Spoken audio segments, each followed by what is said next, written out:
Seasonal horror is something that we've gotten well accustomed to by now, with generational films like Halloween causing huge waves of movies like New Year's Evil, My Bloody Valentine, Leprechaun, so on and so on. It's something that's often credited to Halloween, but this, like many of the films that Halloween is credited with inspiring, actually predates that film and goes back to what I would consider to be the two most important movies in shaping the slasher genre over the coming decades, those being Tobe Hooper's The Texas Chainsaw Massacre and Bob Clark's Black Christmas, which both released in 1974, predating Halloween by 4 years. You can watch The Texas Chainsaw Massacre and you won't be spending the whole time going, oh, that's where Halloween got that idea.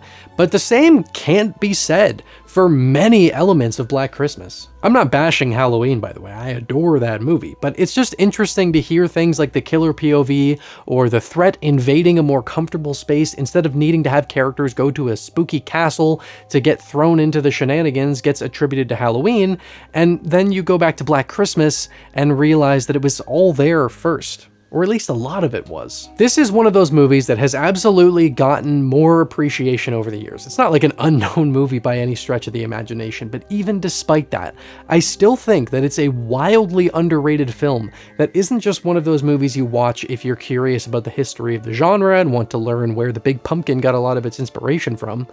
It's also just one of the greatest examples of tension and slow burn suspense that you'll find in the genre even to this day. Black Christmas is a beautifully well-crafted film with an unbelievably dense atmosphere, a fantastic understanding of building suspense and delivering on the proper payoff, and it also has an all-timer for a final scene that always leaves me just sitting in the dark afterwards and soaking in the feeling of it all. And that's not all. Like The Texas Chainsaw Massacre, Black Christmas isn't just a film that was made with the sole intent to be scary.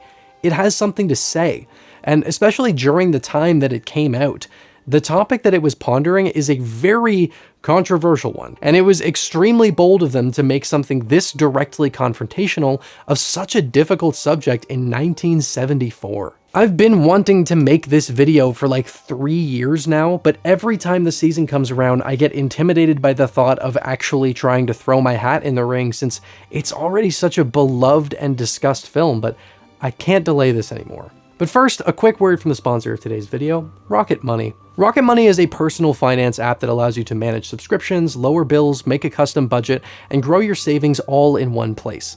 I can't tell you how many times I've gone to check my bank account and just decided to actually look at the transactions for a more in-depth idea of what's going on, and I realized that there's some subscription for like an animal toenail gift box that I forgot I'd subscribed to before moving houses, and now whoever bought my house thinks they're getting the strangest threats imaginable.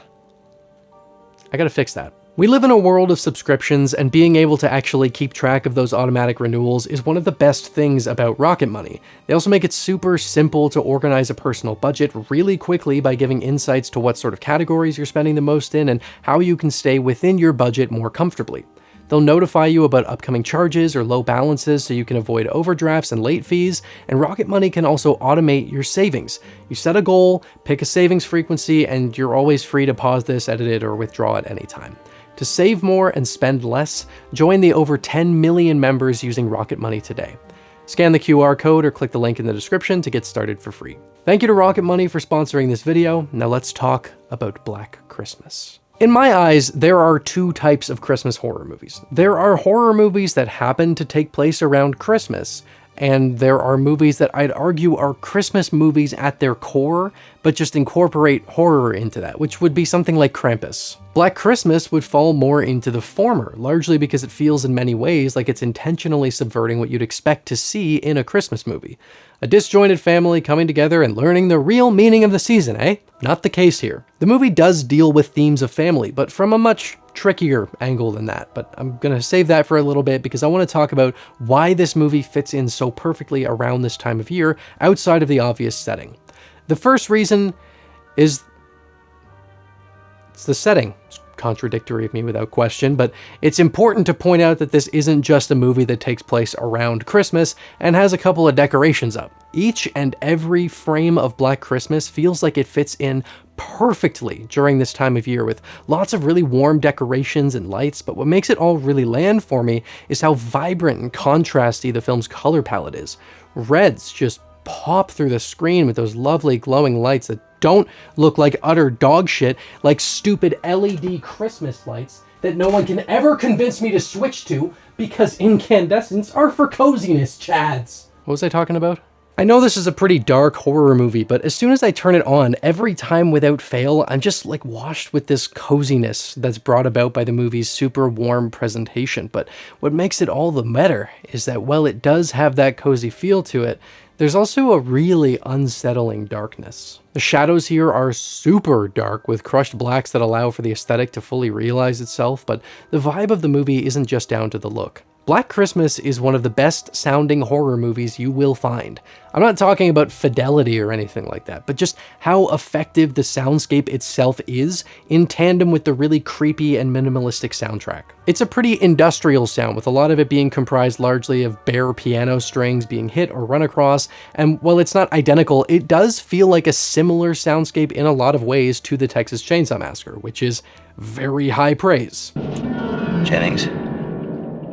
It's cool as well that we have the soundtrack having a lot of strange usage of a piano, since that's sort of tied into how the movie uses Peter as a red herring for the killer of the film, and he's a pianist who's struggling to find his footing in the career that he wants. So the soundtrack consisting of broken and distorted piano feels like a bit of an intentional misdirection to further our suspicions of him. It's also not just the super loud piano string hits you'd usually expect to hear in horror. They very often will quietly glide along them in a way that really helps build up the ominous atmosphere of the movie. That's really the name of the game here. Atmosphere. The movie is great in many ways, but what makes it such a masterclass of suspense and tension is that tone that it accomplishes.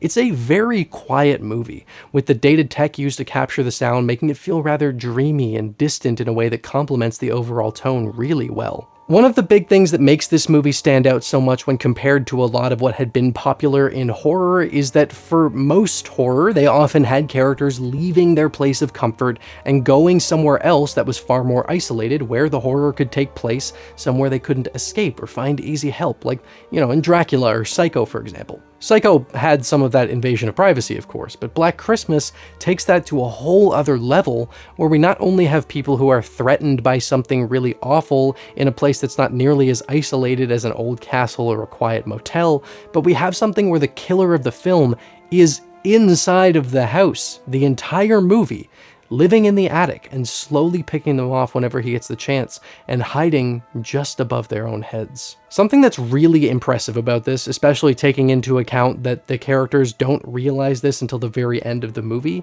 is that we know from the opening moments that the killer is inside of the house. We see a POV shot of him climbing the lattice into the attic and settling in there. Something that I've talked about a lot is that I often get annoyed by movies that spend a lot of their runtime on characters slowly piecing together a mystery that we as the viewer already have the answer to, but I think this is maybe the perfect example of how to actually do that properly. This movie is bathed in mystery, and by the end, we're still left wondering about so much. It's not interested in giving answers because that's not the point of this at all. It's a mystery movie that is completely uninterested in being solved. It just wants that eerie feeling of unanswered questions lingering when the credits roll to be the thing that leaves an impression on the viewer, and it does that beautifully. A big reason that it manages to avoid what often breaks this kind of story structure for me is because, while there is something that we know that the characters are struggling to figure out with those strange phone calls, a lot of the movie's runtime is spent on other subplots that are genuinely really interesting, and when that's not the focus, the tension that's present because of what we know and how we grow to care about these characters is so deeply unsettling and effective that us knowing that Billy is in the attic long before they do just makes it all the more horrifying. The other reason is because we don't know the totality of what's going on. So we get the information that yes, there's someone in the attic and this is the person doing this stuff. But that's the thing, we don't know who he is.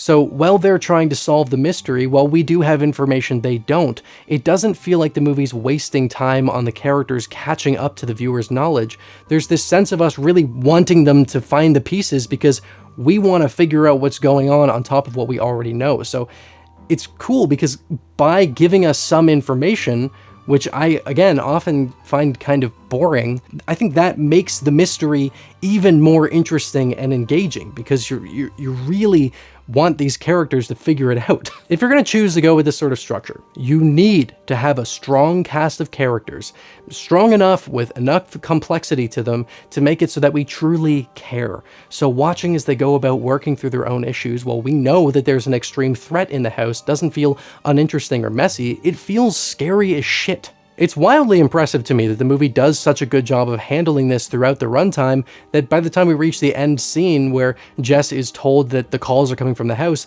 it still has the impact of a huge plot twist despite us already knowing this for a long time because of how good of a job they do at immersing us with these characters. That scene is just insanely good as a whole, but we'll save that for a little bit. First off, the cast here is just fantastic. The movie takes place in a sorority house with a relatively small but very well realized group living here. There's Claire, the youngest of the bunch, who's not really having the best time here as she's dealing with some roughhousing, mostly at the hands of one of the other sorority girls, which is making her feel very isolated and stressed. We don't spend a lot of time with Claire here since she's the first to get offed, but there's a solid level of sympathy that they managed to establish through her brief screen time, and especially from the ways that the others talk about her.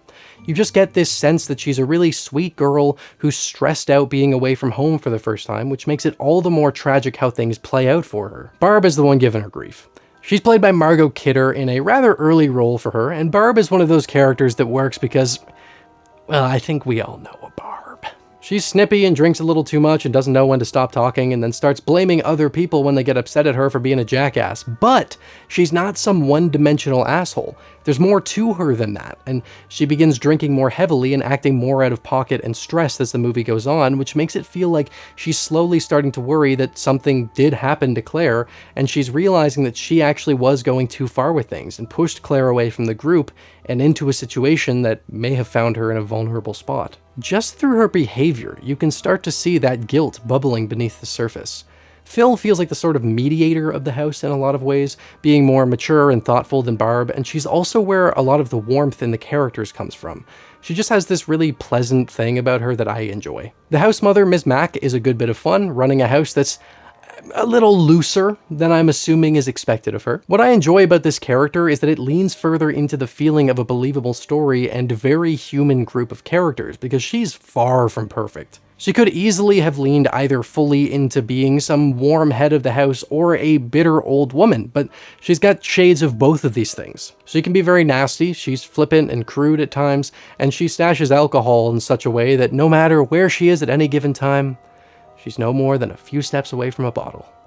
That's what I call comfort. However, there is this warmth that comes out at times where you can really feel that at the end of the day, she does care a lot about the girls. There's this sense of her probably never having found someone she loved to settle down with, and maybe doesn't have much of a family of her own, and so the girls in the house have become that family for her. Kind of plays into how this movie in some ways is actually playing with ideas that you often see in Christmas movies, which I guess isn't shocking to see since Bob Clark also made A Christmas Story. Talk about range. Now that takes us to Jess, who's our final girl for this one, and I think we're damn well overdue on throwing Jess her flowers, because as final girls go, I don't think she gets anywhere near enough credit. It's not because she has some huge fight scene with the killer, it's not because she's like super badass from start to finish, it's because she's an extremely strong character with a genuinely captivating arc and a level of nuance to her that I've always loved. She learns before the movie begins that she's pregnant, which she informs to her boyfriend Peter, who is absolutely elated about this, but she's decided that she doesn't want to keep it, and therein lies that piece of commentary that I was referencing as being a very bold thing to explore, particularly in the time when this movie came out, and in a Christmas movie of all things. Bodily autonomy is something that is bizarrely, even still, a very contentious topic. And having this movie deal with something like this as a pretty central plotline enables a very confrontational look at this sort of thing. But what I think really makes it effective is that, like with so many other elements of this film, there's a lot of nuance to the way that it handles this. Jess and Peter are in two very different places at the moment. Jess is working towards her career and isn't looking to settle down, while Peter is struggling in the career that he chose and wants to find a life that feels more clear and has a stronger sense of direction. So when he hears that Jess is pregnant, to him, this is the opportunity he's been waiting for, to have a life with more stability and a clear sense of purpose. So when he learns that Jess is not planning on keeping the baby, he's distraught, both because he seems like he does want to have kids with her, but also because he'll still be stuck in what he's feeling is a very directionless point in his life. Jess, on the other hand, outside of not wanting a child at this stage of her life, while she doesn't outright say this, doesn't really seem like she sees Peter as a lifelong partner, and if she does, then she's certainly not looking to make that leap at the moment. And by the way that we see Peter reacting during the scene when she tells him about this, and throughout the rest of the film, it's not hard to see why that would be. One thing that I really appreciate about this scene is that when she's telling him about this, she doesn't dance around the words at all. She's straight and direct about what she's saying because she wants to make herself as clear as possible and not try and treat what she's doing as if it's something that needs to be cleaned up or hidden behind softer language. I'm gonna have an abortion. The thing is, it's entirely understandable. Of course, this could cause conflict in a relationship if one person wants to have a child and the other doesn't. But where it becomes so clear that Peter is both not respectful of Jess's autonomy and also probably not mature enough to be a father at the moment in the first place is his aggressive behavior after the fact, where, instead of sitting down to have a calm conversation about it or listen to how much Jess doesn't want this, he immediately takes this information and paints it like it's an attack that she's doing to him. No serious consideration for her aspirations, no respect for where she wants to be, just an immediate victim stance that he's using to guilt Jess into having the baby. And when that doesn't immediately work, he just begins vaguely threatening her. If you try getting an abortion, I said get out! You're gonna be very sorry. Now, it's pretty clear that Jess's aversion to having the baby isn't solely because she doesn't want to have one with Peter. It seems to largely be that being a mother just isn't what she wants for herself, at least not right now. But if there were any holdups stemming from Peter being the father specifically, then his behavior throughout the film only serves to validate that decision. Peter is largely set up as a red herring for the killer, and while he isn't the one behind the murders, he sure as hell doesn't do himself any favors with the absolutely manic state that he enters. Aside from the various phone calls he makes, the immediate disregard for Jess's autonomy and self-victimization, and the war crime of smashing a grand piano, the dude even goes so far as to break through the basement window at the end of the movie because he thinks that Jess may be down there. It's also super cool how you can look at this scene as a sort of representation for Peter disregarding Jess's autonomy, since she's hiding in the dark basement in her house, and he breaks through the window and wanders in like he owns the place, acting like what he just did isn't a massive violation of privacy and security. He's walking around like there's nothing wrong with him doing this. He can come in, it's fine. That's his girlfriend, don't worry about it. It's a really effective way to reflect what this subplot has been exploring. The dude may be talking in a relatively calm voice here, but that is such an insane thing to do. I can understand him being upset about this, but the way he handles it is absolutely terrible. And I just think it's really bold that this movie approached the whole thing in such a blunt manner. Not only is that something that I have a lot of respect for, it also serves to make Jess a really strong character, so that by the end of the movie, you're just fully invested in her as a person. Now, all of this sounds quite heavy, and yes, Black Christmas does have a rather dark tone to it, but it's still got moments of levity through humor and some Christmas coziness, despite those often just making the bad shit that happens feel even worse. Marge slipping that kid a drink, Marge talking about the turtles fucking, Marge giving a police report and saying this. Fellatio. It's a new exchange, F-E. Running theme there. She seems to be where a lot of the humor comes from, but it's not all of it. Basically, all of Ms. Mack's scenes with Claire's father are golden as she tries to cover up the crudeness that she allows in the house in the face of who's clearly a very strict person. Now, the reason I'm going through all the funny parts of the movie is because of one scene in particular that I just it's so close to my heart, where that cop is talking about the report that was made and slowly realizes what's going on. Something dirty, ain't it?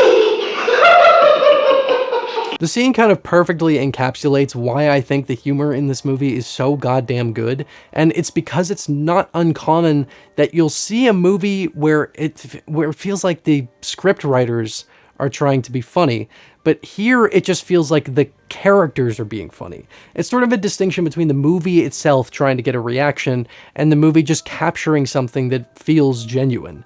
And this very much so falls into the latter. It is a dark and sad movie, but it's not exhausting. Also, John Saxon. Just thought I'd mention John Saxon because I'll never talk about a movie he's in and not mention him.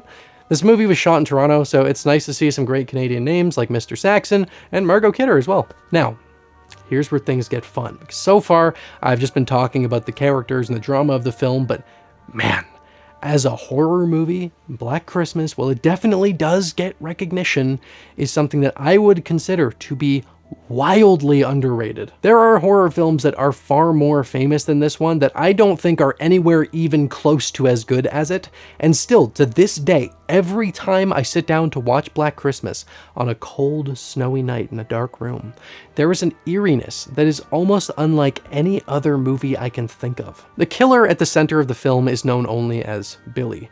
Whether or not that's even his actual name, we don't know, but that seems to be the best we're gonna get. Now, we have mysterious horror villains with vague intentions. It's not an uncommon thing by any means. To reference Halloween, often Michael Myers, at least in the first film, is brought up as kind of the one to point at for that kind of thing. The difference here, though, is that with Michael, he's got a backstory. You know, some of it we even see. We know about a good bit of it. There's a character who knows him and what he's capable of. And through the last 20 or so minutes, we see Michael quite clearly, even getting a clear look at his face. Billy, on the other hand, is a whole different beast.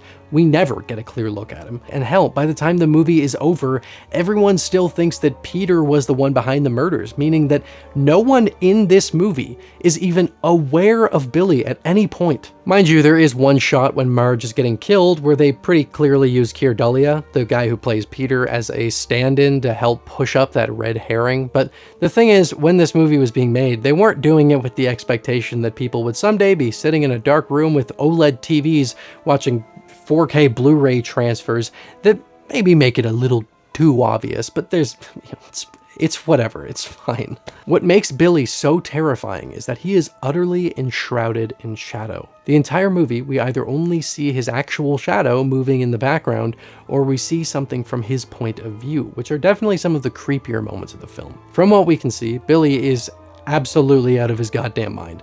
Him killing Claire so brutally early on in the film is definitely an indication of this, but it's moments where we get a proper look at his mental state that I find make him one of the most unsettling horror villains of all time. When he's rocking Claire back and forth in the chair up in the window, it's so disturbing. And the same can be said for the massive tantrum that he throws up in the attic when things aren't going the way he wants them to. What really makes Billy such a perfect horror villain, though, is how these very strange hints of a backstory come through his psychotic ramblings over the phone. These phone calls are bone-chilling, and we're really pushing boundaries for something released in 1974 to the point that I'm fairly sure I actually have to censor them. I don't think I'm allowed to use some of these words on YouTube. Let me lick your pretty piggy. The vulnerability that builds up with these characters over the course of the film is something that helps to create that unsettling feeling, and these phone calls early on are a really great way to help build that up. What makes this effect stronger is that the reactions from these characters are genuinely really believable. There's no sense of like movie dialogue, for lack of a better term here. This sounds exactly how I'd expect people to react with this kind of thing. Some of them are genuinely freaked out. Marge just wants to fuck with whoever's calling, and some of them seem scared but still find it entertaining. The calls aren't just creepy because the person on the other end of the line is saying crazy shit. It's when parts of the conversation that Jess has had with Peter start to bleed into these calls that I find really sells them. And it's just such an invasion of privacy that pushes that feeling of vulnerability. You never know what to expect with these either. Like, there's never a point where a call comes and you're like, yeah, I've heard a couple of these, you know, it's all good. There's always something new that happens with it, and it makes it so that you're on edge every time that phone rings. The first phone call ending with a complete tone switch from the manic freakout to a horrifyingly calm voice is something that I will never forget. All that we have to go off of for who this guy is are these little things that can be pieced together through those calls. And the closest we can get is that it seems like he had a sister named Agnes who he killed when he was younger and is often intimidating his parents, screaming about it after discovering what's happened. That's the best we've got. And if that's not the case, then these are just delusional ramblings, which wouldn't be surprising. While those calls and the freakouts from Billy are very creepy, what I love the most about this movie, again, is the atmosphere, the hard, cold, eerie feeling of everything, the beautifully subtle use of shadows in the background, the strange industrial soundscape, the silence. It's absolutely incredible. There's also some slight hinting to something somewhat more disturbing that may have gone down with this young Agnes through him saying things like, "Don't tell them what we did, Agnes," and with his pretty sexual talk on the phone at times, it's not hard to imagine the sort of things we're talking about. Yeah, if you really pay attention to what's going on here, it can start to get even more disturbing than it is on its face. I've been on record a couple of times saying that I'm often not a fan of chase sequences, but Black Christmas easily has one of the most terrifying examples of what a good chase sequence looks like, with Billy shrieking in mania while Jess runs, and we never actually see him. It's insanely well shot and genuinely scary, like he's this fleeting monster. I also think that Black Christmas is home to one of the best scares in horror history, where during the third act, after Jess learns that these calls have been coming from inside of the house, she sees Billy watching her through a crack in the door, and we just get this super creepy close-up of his wide eyes staring back. I mentioned that I talk more about that scene where she finally learns about that, so let's do it. The police track the calls through the film and eventually learn where they're coming from, and to avoid having Jess go upstairs to find her friends, they tell her to just leave the house. But Jess, being Jess, is not willing to leave behind the people that she cares about. And man, if you want to talk about eerie moments in horror, this has to be on the list. The panic from the officer trying to get her to leave without telling her what they've learned, her confusion, and then the moment where he finally breaks down to get her to leave is constructed so goddamn well. The way that they cut to her so we only hear his voice through the phone helps to show how isolated she is and far away from immediate help. This movie is full of things like this, and imagery like Claire's body just sitting in the rocking chair in the window in the attic while everyone is searching for her, and she's right there, often in broad daylight, staring down at them the whole time. It's another one of those incredibly unsettling details. Now, an ending, in a lot of cases, can make or break a movie. I think My Bloody Valentine's ending is the main reason it didn't really get any sequels. Well, no, it never got a sequel. They really shot themselves in the foot with that one. Halloween has one of the greatest endings in horror history, and I would very comfortably put Black Christmas right up there with it. When Peter breaks into the basement at the end, Jess is of the opinion now that he's the one attacking her, and so she kills him down there. I love a good ambiguous ending. I mean, I love ambiguous stuff in general, and that's because unanswered questions can both leave you with a very eerie sense of mystery, and it also means that once the credits roll, your mind is going to be stuck on that movie for a while because you're left to wonder about it, whereas